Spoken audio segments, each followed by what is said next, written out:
Evangelio de Lucas, capítulo 16, entonces, versículos 19 al 31. Y lee así la palabra del Señor.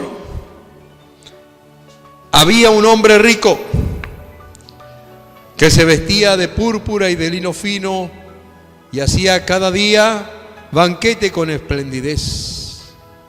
Entre paréntesis, el vestirse de púrpura y de lino fino en esos tiempos estaba relacionado con la opulencia y con la realeza. Continuamos entonces la lectura. Había también un mendigo llamado Lázaro, que estaba echado a la puerta de aquel, es decir, del hombre rico, lleno de llagas, y ansiaba saciarse de las migajas que caían de la mesa del rico. Y aún los perros venían y le lamían las llagas. Aconteció que murió el mendigo y fue llevado por los ángeles al seno de Abraham. Y murió también el rico. Muchas gracias, hermano. Bendiciones. Y fue sepultado. Y en el Hades alzó sus ojos, estando en tormentos, y vio de lejos a Abraham y a Lázaro en su seno. Entonces él, dando voces, dijo: Padre Abraham, ten misericordia de mí y envía a Lázaro para que moje la punta de su dedo en agua y refresque mi lengua, porque estoy atormentado en esta llama. Pero Abraham le dijo: Hijo, acuérdate que recibiste tus bienes en tu vida y Lázaro también males. Pero ahora este es consolado y tú atormentado. Además de todo esto, una gran cima, o un gran abismo también significa, está puesto entre nosotros y vosotros, de manera que los que quisieren pasar de aquí a vosotros no pueden, ni de allá pasar para acá. Entonces le dijo: te ruego pues, Padre, que envíes a la casa de mi padre, porque tengo 5 hermanos, para que les testifique, a fin de que no vengan ellos también a este lugar de tormento. Y Abraham le dijo: a Moisés y a los profetas tienen, óiganlos. Él entonces dijo: no, Padre Abraham, pero si alguno fuere a ellos de entre los muertos, se arrepentirán. Mas Abraham le dijo: si no oyen a Moisés y a los profetas, tampoco se persuadirán, aunque alguno se levantare de los muertos. La lectura que estamos leyendo se encuentra en Lucas, Evangelio de Lucas, Nuevo Testamento, capítulo 16, versículos 19 al 31. Algunas verdades que se desprenden de esta historia. Primero, es que no hay una segunda oportunidad después de la muerte. De hecho, el libro de Hebreos nos relata en su capítulo 9, verso 25, que está establecido para todos los hombres que mueran una vez y después el juicio. Es decir, después de la muerte, lo que le espera a cada una de las almas es el juicio. Algunos irán a un juicio de gozo, en el cual tendrán retribuciones, pero tristemente va a haber muchos que van a ir al juicio de condenación. Por lo tanto, luego de la muerte no hay oportunidad de arrepentimiento. Segundo, el infierno es un lugar de tormento eterno, y la persona que cae ahí está consciente aún de su vida pasada. Como vemos aquí, este hombre está en el infierno, pero tiene memoria de su familia. Y él recuerda a su familia y no quiere que su familia venga a ser atormentados a ese lugar también. Así que el infierno es un lugar de tormento y tristemente un tormento eterno. 3. No hay un tal lugar como limbo, ni purgatorio, ni aniquilación del alma. 3 aspectos que nosotros debemos de tener muy en claro. No hay limbo, donde el alma está ahí media suspendida en la nada. No hay purgatorio donde uno pueda, después de muerto, pagar sus culpas y poder hacer un saltito al cielo. Eso no existe en la Biblia. Y por supuesto tampoco existe la aniquilación del alma. Es decir, que hay una eternidad para todos. Unos para vida eterna con Cristo, pero tristemente muchos para condenación eterna. Y la máxima condenación es estar separados de Dios. 4. Si una persona cierra sus oídos y su corazón al mensaje de la palabra de Dios, tampoco se convencerá de ninguna otra señal milagrosa. Si no creen a la palabra de Dios, por más que vean prodigios y señales, no se van a convencer. 5. Nosotros tenemos que estar preparados mientras hay tiempo en esta vida para la vida venidera. Es decir, no podemos esperar al último instante, sino que debemos de prepararnos en el transcurso de esta vida.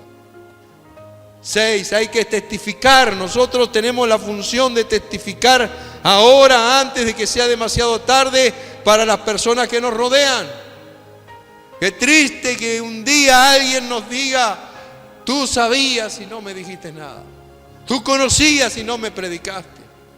Tú eras el que tenías que haberme avisado que había un infierno.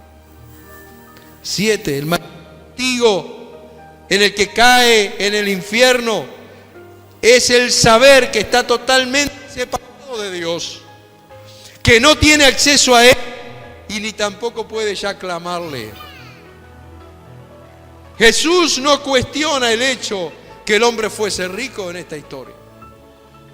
Más bien el Señor lo que quiere mostrar es que hay personas que, teniendo los recursos y teniendo la capacidad de ayudar a otros menos afortunados, cierran su corazón, le dan las espaldas y no los ayudan. Lázaro no solamente vivía en condición de mendigo, sino también tenía todo su cuerpo llagado, dice la Biblia. Esto quiero resaltarlo para que podamos ver en la forma detrimente en la que vivía este ser humano. Pero no dejaba de ser un ser humano. No dejaba de ser una persona con un alma inmortal a quien Dios le interesaba, como veremos más adelante. Él no tenía recursos económicos ni siquiera para comer, de tal manera que lo que deseaba era saciarse con las migajas que caían de la mesa del hombre rico. No había forma de acceder a un plato de comida. A lo único que siquiera era saciarse con lo que se caía de la mesa de aquel hombre opulento y que le sobraba. Lo que muestra la historia es que el hombre rico nunca hizo nada por ayudar a Lázaro. Nunca. Ni para saciar su hambre, ni para aplacar su dolor. Lázaro padecía de un sufrimiento físico por las llagas que cubrían su cuerpo. Vivía una vida de sufrimiento, el que aún venían los perros a lamerle las heridas. Usted sabe que el perro, cuando se lastima, se cura a sí mismo lamiéndose con su saliva, y ellos venían y le lamían las llagas a este hombre que vivía en esa condición. Con esa expresión de que los perros venían a lamer las heridas, Jesús quiere demostrar que en este caso en particular tenían más afecto por la situación de Lázaro los animales que los seres humanos. Y este ser humano en particular, que era el hombre rico. La actitud piadosa de los perros al brindarle un alivio en su sufrimiento físico no es de comparar con la negativa del hombre rico a satisfacerle siquiera el apetito o el alivio del sufrimiento. Pero llegó el cumplimiento de los tiempos que es para todos los hombres, y murió el pobre mendigo. Algunos dirán, se terminó su suplicio. Y ciertamente se termina con su muerte, en este caso su suplicio, y comienza su vida verdaderamente. Dice que los ángeles lo llevaron al paraíso en el seno de Abraham. Y también le llegó el tiempo al hombre rico y murió y fue sepultado.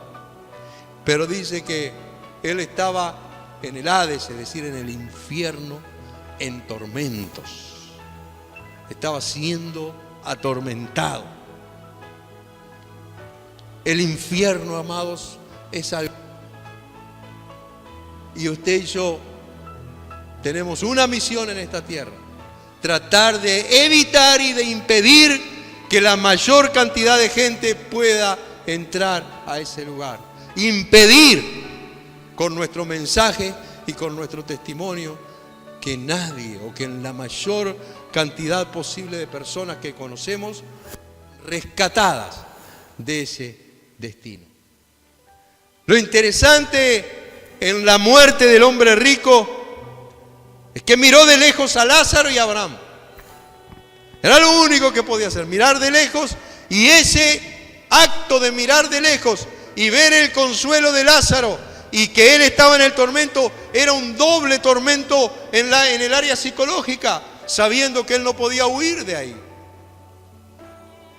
Y entonces pide un poco de agua. Aquellas cosas tan simples que él había negado en vida a Lázaro, ahora él estaba pidiendo que el propio Lázaro viniera a mojar su lengua para que él tuviera un poco de alivio. Pero había un gran abismo entre ambos.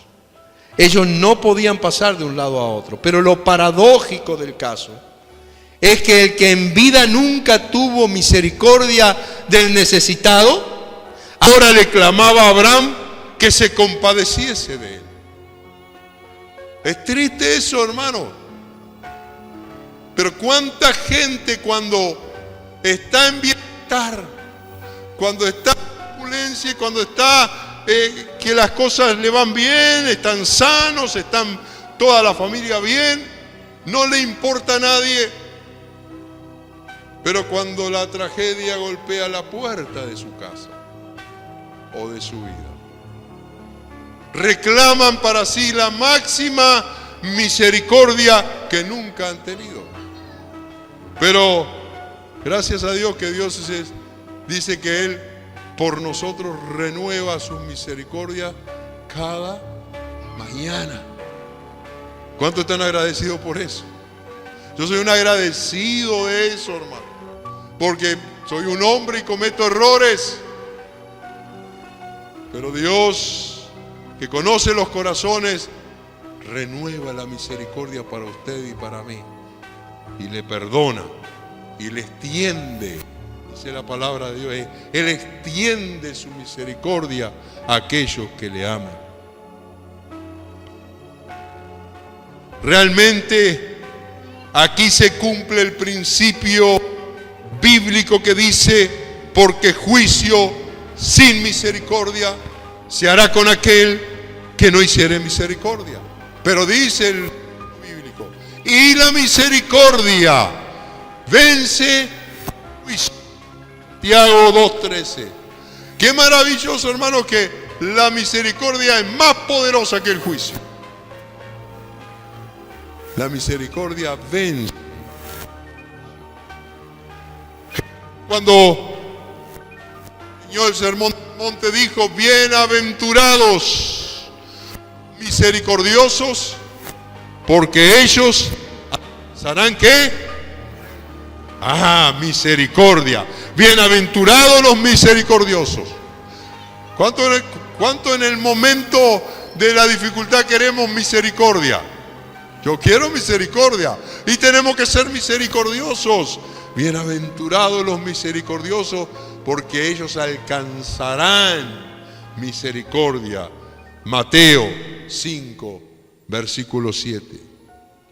Que el Señor nos ayude a actuar cada día y cada instante con misericordia.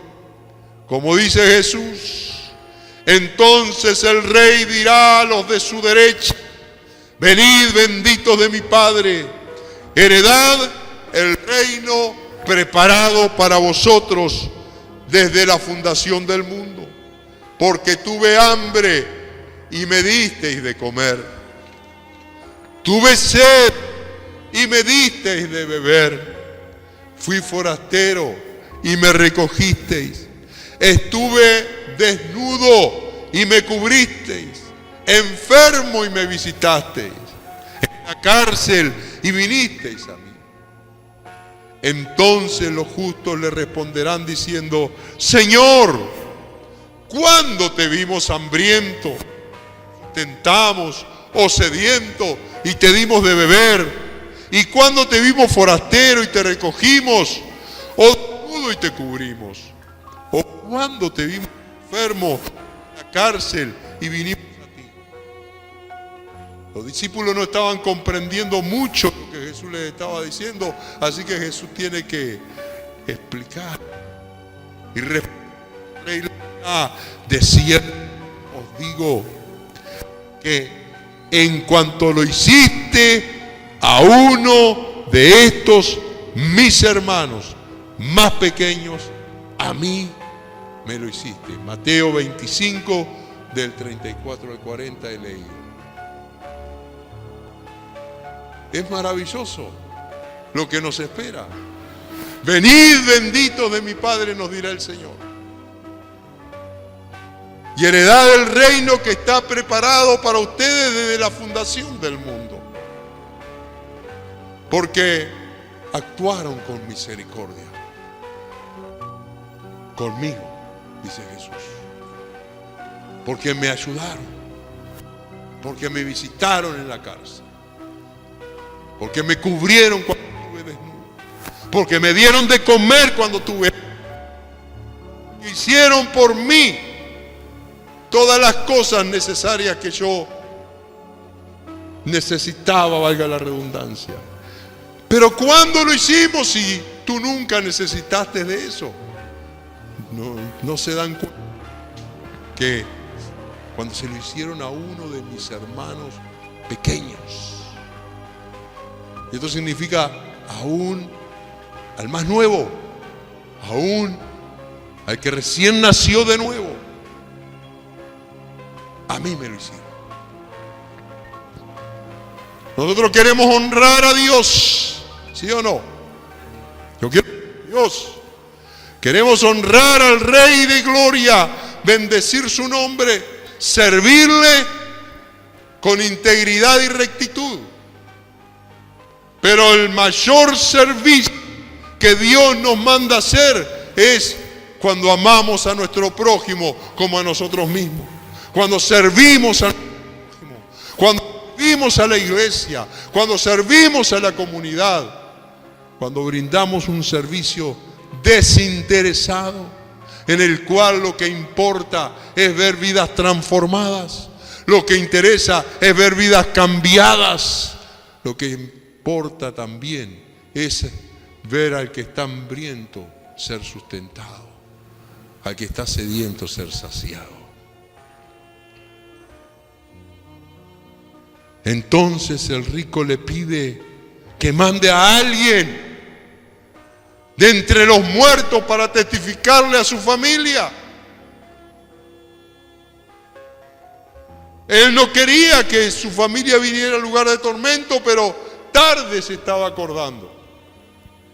La respuesta de Abraham fue que si no quieren escuchar la palabra de Dios, esto es cuando dice a Moisés y a los profetas tienen, es decir, tienen sus escritos, tienen sus enseñanzas. Si solamente siguen sus enseñanzas, ellos van a salvarse de ir al tormento. Si no escuchan entonces esa palabra, si no hacen caso a la palabra, tampoco se convencerán aunque alguien se levante de entre los muertos. Tampoco.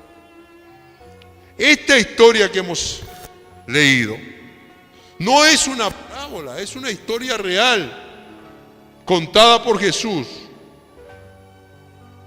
Porque el Señor le pone nombre a uno de los personajes. Usted verá en el resto de las parábolas, si hay algún hombre o algún ser humano, nadie tiene nombre, pero cuando aparece un nombre es porque Jesús quiere dar una identidad y quiere mostrar que es una historia real. Y entonces se diferencia de las parábolas. La parábola tiene una enseñanza particular. Esta historia tiene varias enseñanzas, como vimos al principio. Se relaciona también con una enseñanza que Jesús quería que quedase grabada en los corazones de sus oyentes, y principalmente entre los fariseos que estaban ahí con él, ya que los fariseos consideraban las riquezas como señal de aprobación divina y la pobreza como una prueba de que la persona no era agradable ante Dios.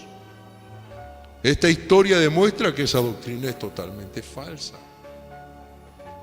Tristemente hoy en día esa doctrina subsiste en medios cristianos. Así que Jesús, a continuación, en el versículo 1 al 4 del capítulo 17, nos va a enseñar, a raíz de todo esto, que tenemos que tener cuidado con hacer tropezar a alguno de sus pequeñitos. Que tenemos que tener cuidado. Él dice, es imposible que vengan los tropiezos, pero ¡ay de aquel por quien viene! Avísenme por favor los horarios, porque tenemos hasta las 10.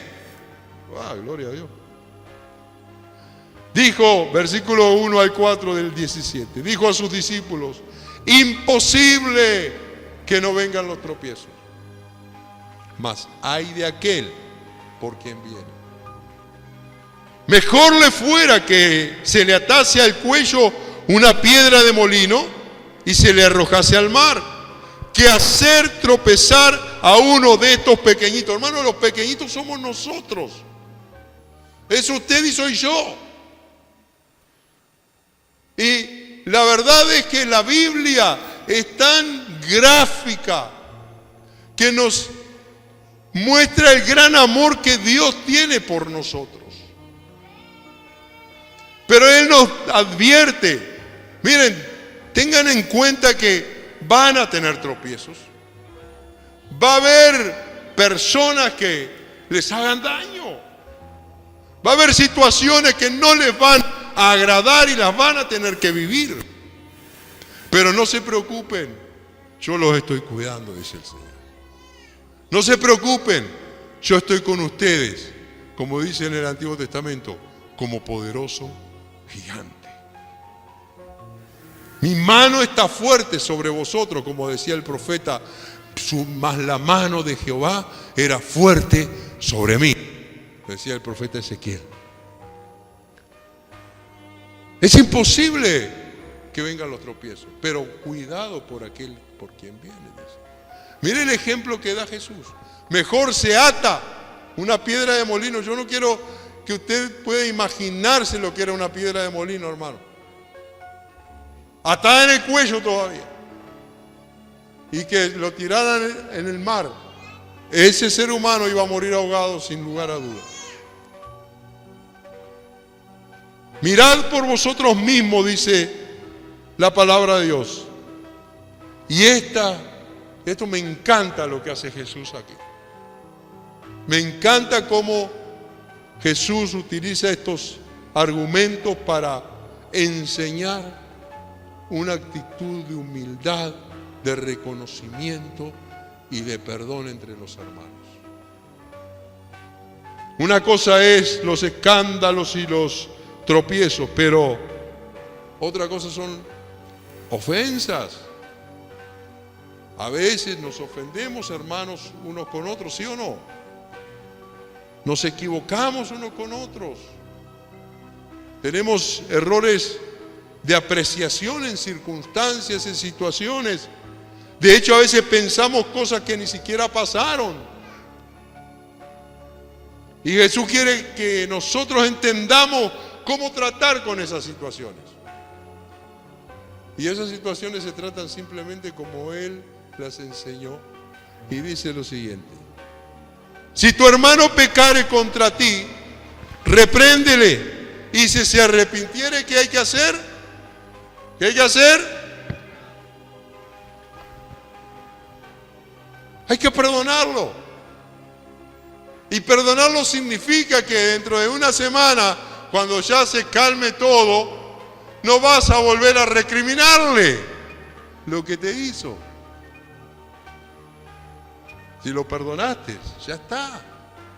Está perdonado. No estamos hablando de olvido, estamos hablando de perdón. Estamos hablando de no inculpar a la persona por lo que hizo. Y si 7 veces al día pecare contra ti, ya se va agravando una cosita. ¿Sí? Es una vez en el día, bueno, y si fue de mañana mejor, porque tenemos el resto del día para recuperarnos. Pero ahora dice Jesús, va en aumento la cosa. Es lo que en literatura se llama, Él hace una gradación en aumento para ir mostrando el poder que tiene el perdón y lo que logra el perdón de entrada. No el perdón ese que uno hace cálculos, sino el perdón de entrada. Mire lo que dice la palabra de Dios.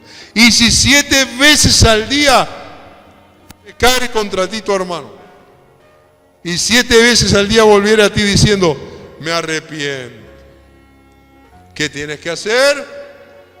¿Qué dice la Biblia ahí? Perdónale. ¿Nos está hablando el Señor?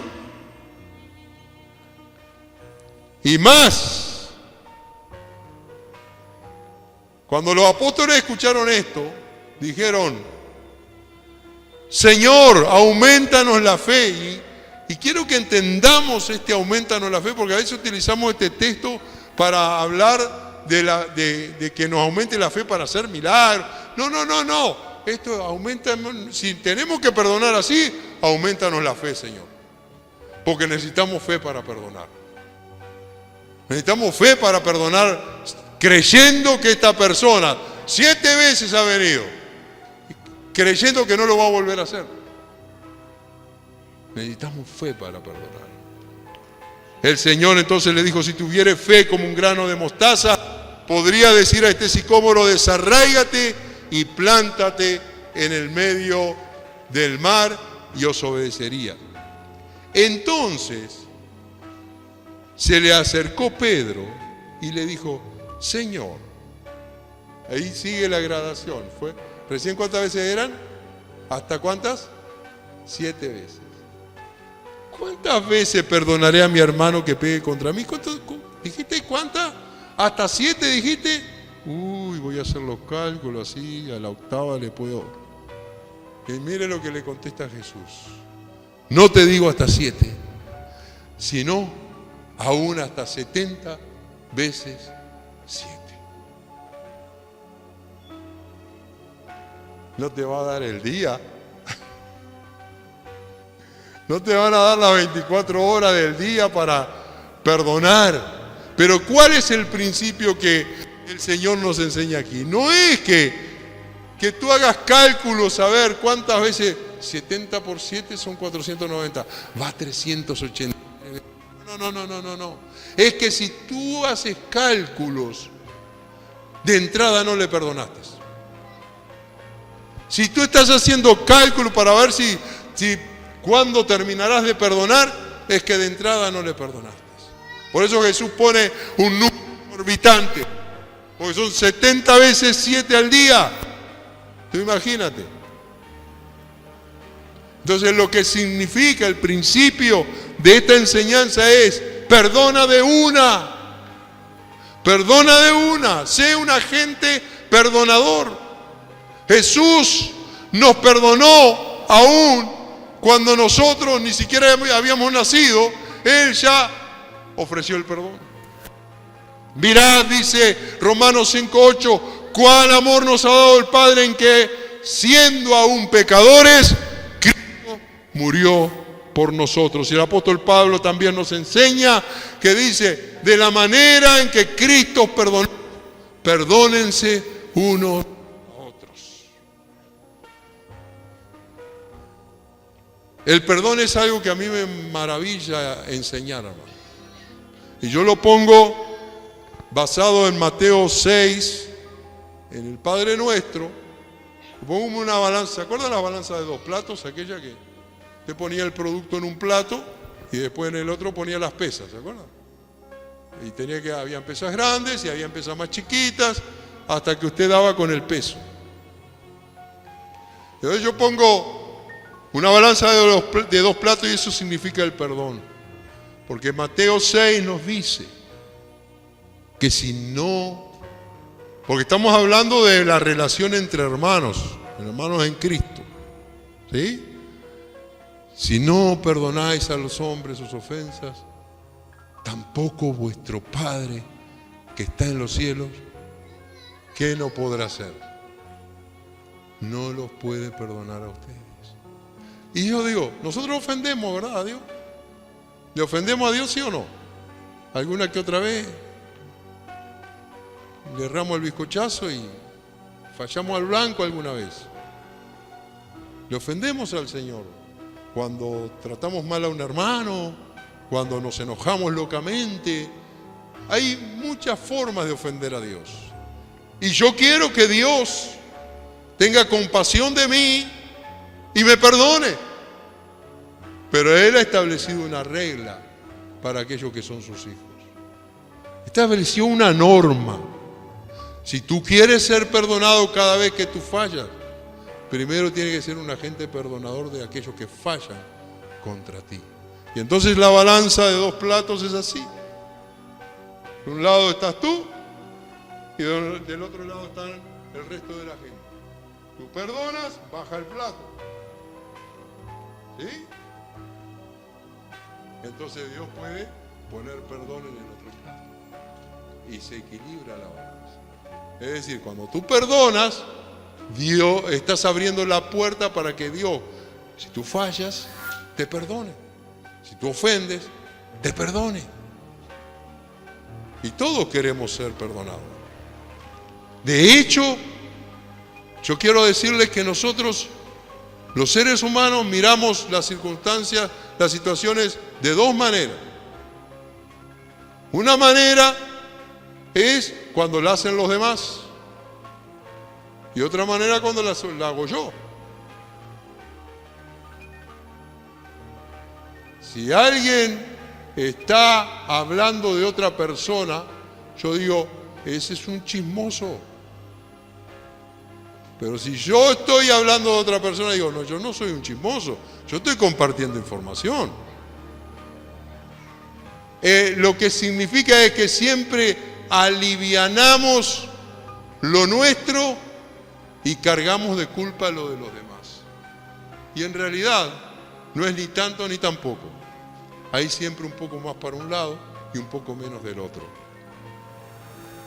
El término tropiezos en el original griego proviene de la palabra escándalon. Y de ahí nuestra palabra escándalo. Literalmente significa rama en medio del camino para una trampa. Un arbusto encorvado que hace de trampa para hacer caer. Figurativamente causa de desagrado o pecado, ocasión de tropiezo, caer, caída. También se podría traducir como ofensas. Son trampas o artimañas que pueden conducir a alguien al pecado. Jesús entonces lanza esta advertencia de no ser causa de hacer caer en el pecado a otras personas, particularmente a aquellos más nuevos en el Evangelio. Cuando un hermano peque entonces contra nosotros, tenemos que reprenderle, sí, pero también perdonarlo. Y el perdón debe ser sin límites. Siempre hay que perdonar. ¿Cuánto creen eso? Porque la fe, el perdón van de la mano. Del 5 en adelante dice, dijeron los apóstoles al Señor, aumentanos la fe. Entonces Él dijo, si tuviera fe de mostaza, podrías decir a este sicómoro, desarráigate y plántate en el mar, y obedecería. Al escuchar que siempre debemos perdonar, los apóstoles lo único que pudieron decir, necesitamos fe. Porque el amor, el perdón y la fe van de la mano. Es imposible separarlo. La respuesta que nosotros necesitamos es, tenemos fe, usémosla para perdonar, usémoslo para poder actuar de acuerdo a los principios que Cristo nos ha delegado a cada uno de nosotros. ¿Sigo, pastor? ¿Puedo seguir? Hoy estoy entusiasmado y el pastor me da rienda suelta. ¿Cuántos son siervos de Dios aquí? Todos somos siervos de Dios. Ahora, la Biblia, Jesús nos dice, en la Biblia, nos da un título. Algunos que hacemos exclusivamente solo lo que tenemos que hacer. Y es el de siervos inútiles. ¿Sabían ustedes eso? ¿Lo han leído? Siervos inútiles son cuando hagan todo lo que tienen que hacer. Y entonces esto nos lleva y nos retrotrae al Sermón del Monte nuevamente. Yo digo que cada tanto siempre, cada una de las enseñanzas, volvemos a algún punto del Sermón del Monte y volvemos al que te quiera hacer ir contigo, con él, 1 milla, ve con él 2. Es decir, se espera que aquellos que servimos a Dios no solo hagamos lo que tenemos que hacer, sino que hagamos una segunda milla. Dice la palabra de Dios, no transcribí el texto, pero está en la Biblia, del versículo 5 al 10 de Lucas 17. ¿Quién de vosotros, teniendo un siervo que ara o apacienta ganado, al volver él del campo le dice, pasa, siéntate a la mesa? ¿No le dice más bien, prepárame la cena, cíñete y sírveme hasta que yo haya comido y bebido, y después de esto come y bebe tú? ¿Acaso da gracias al siervo porque hizo lo que se le había mandado? Dice Jesús, pienso que no. Así también vosotros, cuando hayáis hecho todo lo que os ha sido ordenado, decid, siervos inútiles somos, pues lo que debíamos hacer, hicimos. Ese debíamos hacer, quiere decir, aquello que está prescrito, es decir, aquello que está establecido, que de acuerdo a la función tienes que hacer. Pero entonces, no es motivo de alabanza cuando obedecemos esto.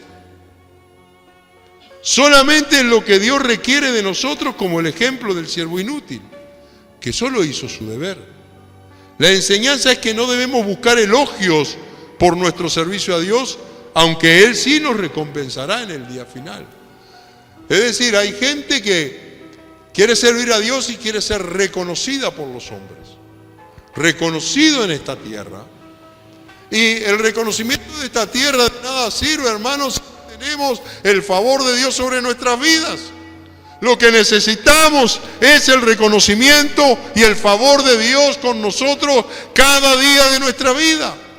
Y cuando nosotros estamos sirviendo a Dios en cualquier área, debemos de poner el 101%, es decir, no solamente el 100% de nuestra energía, de nuestro conocimiento, de nuestro saber y de nuestra autoridad y capacidad, sino ir más allá del límite para poder extremar el esfuerzo de poder atraer más gente hacia los brazos de Jesucristo. Pero eso nos compete a nosotros, de que no podemos conformarnos solamente con hacer lo necesario. De hecho, hay mucha gente que se conforma, hola, ¿cómo estás? Con hacer lo necesario. Hay mucha gente que se conforma solo con hacer lo necesario. ¿Querés subir acá? ¿Querés? Pero, ¿cuánta gente, hermanos, hace lo necesario y dice, yo ya cumplí? ¿Conocen esa gente, verdad? Están en los trabajos, están en los estudios, están en casa y están en la iglesia. Yo ya cumplí, hice lo que me pidieron. Pero el siervo esforzado, el siervo diligente, el siervo que conoce a Dios, va a tratar más de lo que se le pide. Se le pide, lo hizo y analiza y busca cómo poder mejorar, cómo poder hacerlo mejor, cómo poder hacerlo excelente, porque realmente y definitivamente nosotros somos siervos de un Dios excelente. Por lo tanto, debemos de hacer las cosas con excelencia. Hemos sido llamados a ser siervos y siervas, para que nadie se ponga mal. Siervos y siervas de Dios. ¿Qué se espera, por tanto, de nosotros? Que va más allá de nuestros límites. Que sirvamos a Dios y a la iglesia con integridad, con transparencia y con devoción. Que no seamos negligentes. El texto nos dice con claridad que el hombre que tiene a ese siervo, vino el siervo a hacer su trabajo, el siervo podría decir, yo ya cuidé los animales, ya los guardé, ya hice todo el trabajo, la labor en el campo, ya entró el sol, ahora voy a ir a comer y a dormir, porque hice lo que tenía que hacer. Pero llegué a la casa y el patrón le dice, no, yo soy el dueño de casa y no tengo comida, cociname, haceme de comer y espera que yo coma, y después vos comés y hacés todo lo que quieras, pero primero servime.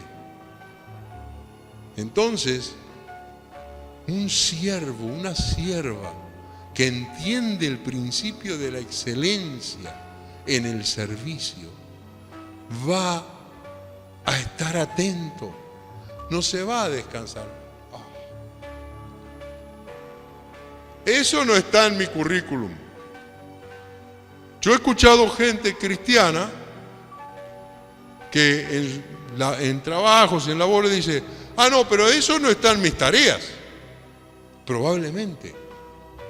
Pero ¿quién te diga que el hacer algo que no está entre tus tareas sea el motivo de tu promoción o no? Para estar mejor. Pero sabé que si vos sos fiel, íntegro, recto y hacés más allá de lo que se espera de vos, Dios va a ser el primero que va a estar contento contigo, que va a estar agradado. Y recompensa hay para aquellos a los que Dios aman y Dios está agradado de ellos. Es por eso que esta tarde nosotros debemos de saber, en el contexto de todo lo que hemos hablado, que hemos sido llamados a servir a la comunidad. Hemos sido llamados a servir a la iglesia. ¿Cómo servimos a Dios? No servimos a Dios cuando nos servimos a nosotros, sino cuando servimos a nuestro prójimo, cuando servimos a la iglesia y cuando servimos a la comunidad. Es decir, en ese aspecto tripartito que estoy hablando, hay distintas formas de servir a Dios y distintas maneras de servirle, pero cada una de ellas debe ser hecha con integridad y con rectitud, con misericordia y con amor. Es decir, que nosotros debemos de ser personas de las que la gente, cuando pasamos, cuando estamos en contacto con ellos, digan, algo pasó, algo diferente pasó desde que fulana o desde que fulano vino a este lugar.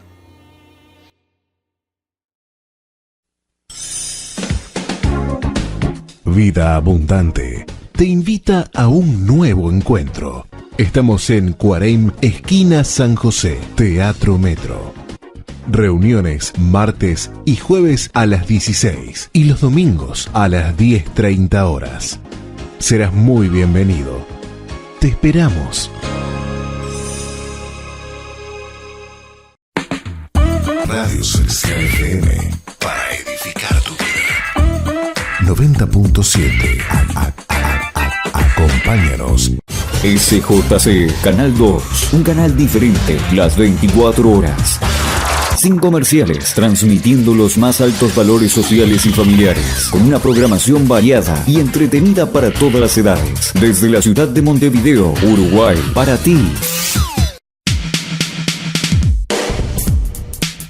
Más que vencedores. Más que vencedores. Una palabra de fe que transformará tu vida.